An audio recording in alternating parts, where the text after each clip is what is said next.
Hello friends, welcome to my channel 9 to 5 है। तो दोस्तों से सोलर इंडस्ट्रीज़ का क्वार्टरली रिजल्ट्स आ चुका है। सारी बातें करेंगे, चार्ट देखेंगे, चार्ट पे क्या दिख रहा है, आप कौन सी लेवल पे बाय कर सकते हो, कौन सी लेवल पे सेल कर सकते हो अगर आपने बाय करके रखा है, सारी चीज़ें देखेंगे। बट सबसे पहले ना मैं एक चीज़ ना क्लियर करना चाहता हूँ कि सोलर इंडस्ट्री सोलर के रिलेटेड कुछ नहीं बनाती है। ओके, वो ना एक्सप्लोजिव प्रोडक्ट्स बनाते हैं, लाइक मिसाइल्स रहते हैं, रॉकेट्स रहते हैं ना, उसके ना आप प्रोडक्ट्स जाके सर्च मारो तो आपको पता चल जाएगा। और ये जो एक्सप्लोजिव है वो कहाँ पे यूज़ होता है, जैसे माइनिंग करने के लिए हम लोग मूवीज़ में देखा होगा ना, बॉम्ब फुटते और पूरा वो जो हीट वो पूरा गिर जाता है, उस हिसाब से ना वो उसके लिए यूज़ होता है। सोलर रिलेटेड ये कंपनी कुछ भी नहीं करती है। ओके, अगर हम लोग उसकी करंट प्राइस 4,000 ज़्यादा दिख रहा है।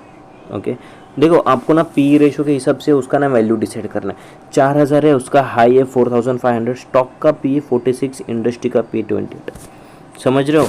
तो स्टॉक का पी इंडस्ट्री के पी से डबल की प्राइस पे लाई कर रहा है, तो क्या आप बाय करोगे? देखो 27 का 30-35 होता है तो बात अलग है, इधर 45। तो आपको डिसाइड करना है। Return on capital employed 36%, return on equity 34%। तो आप समझ सकते हो कि एफडी के 4 टाइम से रिटर्न आपको दे रहा है। तो आप एफडी में इन्वेस्ट करोगे, एफडी में अपना फिक्स डिपॉजिट अपना पैसा लटकाओगे कि या ऐसे स्टॉक्स में इन्वेस्ट करोगे? अगर आप बोल रहे हो कि ऐसे स्टॉक में इन्वेस्ट करोगे तो आप बहुत मूर्ख हो, गलत हो, क्योंकि आपने कुछ स्टडी नहीं किया और डायरेक्ट अगर आप बोल रहे हो, क्योंकि ये स्टॉक ना ऑलरेडी भाग चुका है। अगर भागे हुए स्टॉक में अगर आप इन्वेस्ट करते हो ना, तो आपको जो अदानीज है ना, उसमें जैसा हाल हुआ है सेम वैसा हाल ये भी दे सकता है। ऐसा नहीं है कि ये गिरेगा नहीं, ये भी गिर सकता है अगर ये बहुत हाई वैल्यूएशन पे जाता है। डेब्ट टू इक्विटी 0.5 इतनी बड़ी कंसर्न की बात नहीं है। हम लोग ना पी रेशियो की बात करते हैं। देखो पी रेशियो उसका मीडियन देखो ये है 30, जो हम लोग ने देखा इंडस्ट्री का भी है, और अभी ये लाई कर रहे हैं 50 के आसपास, 45 के आसपास। तो आप समझ सकते हो कि थोड़ा करेक्शन होना चाहिए, थोड़ा नीचे आना चाहिए। अगर नहीं आता है तो आपको डिसाइड करना है, आपको बाय इन्वेस्ट आपको ट्रेडिंग के लिए लेना है और आपको इन्वेस्ट के लिए लेना है। ये दोनों में अगर आपका व्यू क्लियर हो जाता है तो आपका व्यू और भी क्लियर हो जाता है कि अभी इन्वेस्ट करना है या थोड़ा रुक के ट्रेड करना है। मैंने दो अलग सेंटेंस बोले। अगर आपको समझ आया तो आपको पता चल जाएगा कि आपको कभी बाय करना और कभी सेल्स करना है। अगर हम लोग क्वार्टर वाइज रिजल्ट्स की बात करें तो देखो सेल्स में इम्प्रूवमेंट है, काफ़ी अच्छी बात है। ऑपरेटिंग प्रॉफिट की बात करें, देखो ऑपरेटिंग प्रॉफिट 92 ना, ये बढ़ते बढ़ते अभी ना 357 ऑल टाइम हाई पे। अभी तक 357 करोड़ प्रॉफिट उन्होंने कभी नहीं दिया। ऑपरेटिंग प्रॉफिट की मार्जिन की बात करें, देखो ऑपरेटिंग प्रॉफिट मार्जिन ना उतना ही है 19%, फिर भी उनका प्रॉफिट बढ़ रहा है, वो काफ़ी अच्छी चीज़ है। उसके बाद फाइनल में हम लोग देते हैं नेट प्रॉफिट।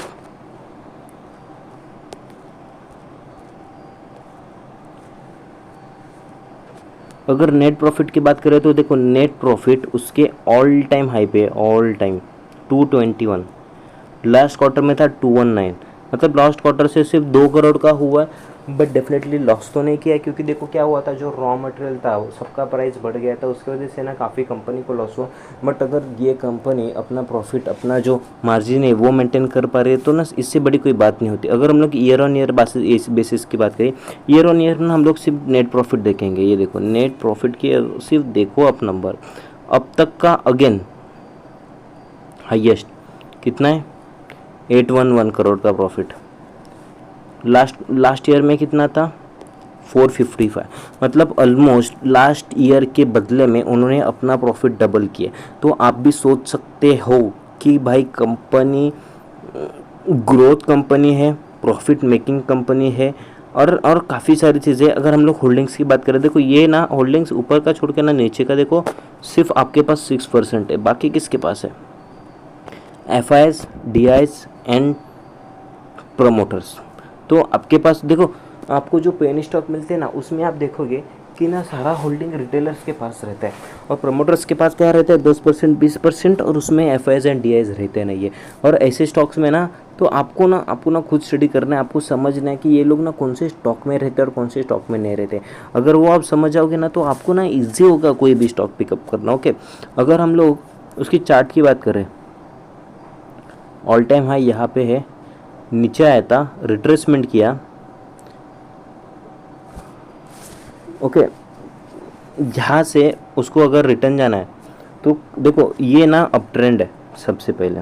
ओके, इसलिए हम लोग इसको रिट्रेसमेंट बोलते हैं, हम लोग इसको फॉल डाउन नहीं बोलते। ये देखो, ये हर बार आपको रिट्रेसमेंट, ये रिट्रेसमेंट, ये रिट्रेसमेंट, ये रिट्रेसमेंट, ये रिट्रेसमेंट, और वैसे ये रिट्रेसमेंट।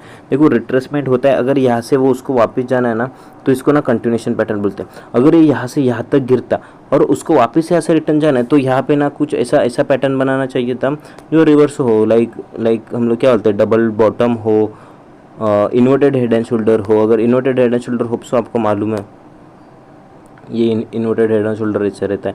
अगर ये बनाया हो तो शायद हम लोग कंसिडर कर सकते हैं, बट यहाँ पे देखो ये ना कंसोलिडेट कर रहा है। अगर ये यहाँ से ब्रेकआउट देता है तो ना काफ़ी अच्छी बात होगी, और शायद अपना स्टॉक जो है उसका ऑल टाइम हाई वो यहाँ पे जा सकता है।